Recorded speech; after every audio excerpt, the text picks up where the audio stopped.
Pension की खबरों को जानने के लिए हमारे चैनल पेंशन न्यूज टुडे को सब्सक्राइब कीजिए। दोस्तों, आप भी किसी कंपनी, संस्था, ऑर्गेनाइजेशन में काम करते होंगे तो आपका भी पीएफ काटता होगा, या आप पहली बार किसी संगठित क्षेत्र में कार्य करने जा रहे हैं तो आपके वेतन से पीएफ कटा होगा।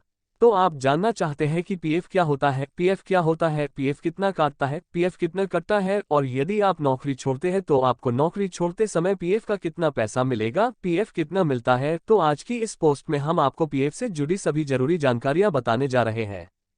पीएफ क्या होता है, पीएफ क्या होता है।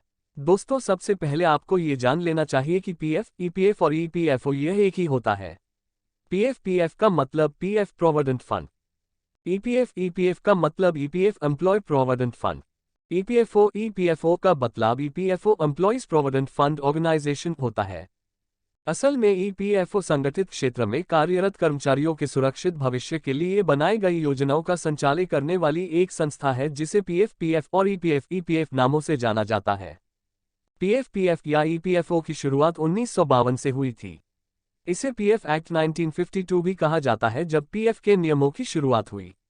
इसका उद्देश्य कर्मचारियों के भविष्य के लिए सामाजिक सुरक्षा योजनाओं का संचालन करना और कर्मचारियों को एक सुरक्षित भविष्य प्रदान करने की कोशिश करना है, जिसमें वर्तमान में धन संरक्षित करना, पेंशन और जीवन सुरक्षा बीमा जैसे योजनाएं भी शामिल है।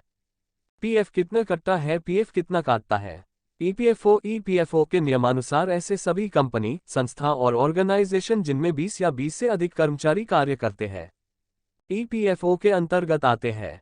ऐसे कर्मचारियों को अपने वेतन, बेसिक और डीए से 12% पैसा पीएफ में जमा करवाना होता है, और इतना ही 12% उस कंपनी के द्वारा कर्मचारी के पीएफ खाते में जमा किए जाते हैं, जिसमें से 8.33% पैसा कर्मचारी के ईपीएफ खाते में जमा होते हैं और शेष 3.67% पैसे कर्मचारी के एम्प्लॉय पेंशन स्कीम के रूप में जमा होते हैं। इस तरह से कर्मचारी की वेतन का 12% हिस्सा कर्मचारी को पीएफ में जमा करवाना होता है, अर्थात कर्मचारी की वेतन, बेसिक और डीए से 12% पीएफ काटता है।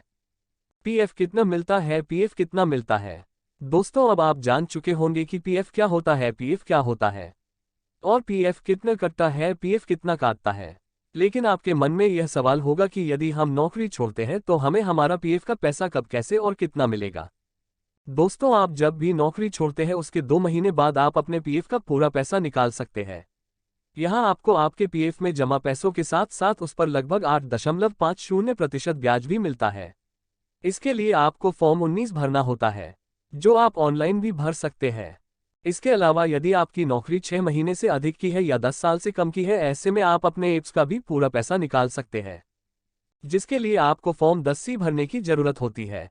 लेकिन यदि आपने 10 साल से ज्यादा नौकरी की है, पीएफ में अपना अंशदान जमा करवाया है, ऐसे में आपको एप्स का पैसा नहीं मिलता है, क्योंकि फिर जब आपकी उम्र 58 वर्ष की हो जाती है तब आपको इन जमा पैसों के हिसाब से पेंशन मिलती है, जो वर्तमान में न्यूनतम 1000 से लेकर 7500 प्रति महीने तक हो सकती है। उम्मीद करते हैं दोस्तों आपको आज की यह पोस्ट और उसमें बताई गई जानकारी, पीएफ क्या होता है, पीएफ क्या होता है, पीएफ कितना काटता है, पीएफ कितना कटता है, और यदि आप नौकरी छोड़ते हैं तो आपको नौकरी छोड़ते समय पीएफ का कितना पैसा मिलेगा, पीएफ कितना मिलता है, ये समझ आ गया होगा। इसके अलावा आपके कोई सवाल हो तो आप कमेंट्स